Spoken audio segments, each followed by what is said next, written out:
And so, like I mentioned, on July 15th, Secretary Rollins and Secretary Kennedy came together and hosted this roundtable with the farmers, right, with the agriculture experts. And that is so important. We need their input and we need their insight. And something Secretary Rollins said, she said, this is a crisis. 60% of children's calories are coming from ultra processed foods. And she's encouraged that soil health is now a priority and looks forward to working on this with everyone, right? So replacing those ultra processed foods with foods that are grown in nutrient-rich soil. It all starts with the raw materials, right? Like even like if you're cooking a meal, the quality of that meal is dependent on the quality of each one of those raw materials that you're using, the quality of the foods that you're using to prepare that meal, the quality of the herbs that you're adding, if they're fresh herbs, if they've been like dried herbs that have been sitting on a shelf for 5 years, right? If it's organic produce versus non-organic.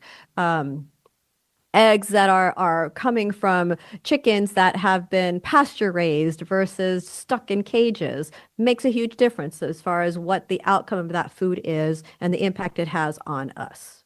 So, And so so she's really behind this, and I'm so happy to see that. And Secretary Kennedy is extremely knowledgeable and has an intimate connection with the harm that chemicals are having on the soil. In fact, he said some of the chemicals that farmers use destroy the microbiome, and that causes the erosion of the soil. So he gets it. He gets that connection. And he also said we have farming practices now that are just, they're unsustainable. We need to give off ramps to farmers so that they can transition to biodynamic agriculture and to regenerative outcomes. It's all about regenerative agriculture. We really want to encourage that. And it's not like we're going to swing from one direction to the other, right? You can't go from having GMO crops to suddenly having this, overabundance of healthy soil and producing all organic produce. There's a bridge here.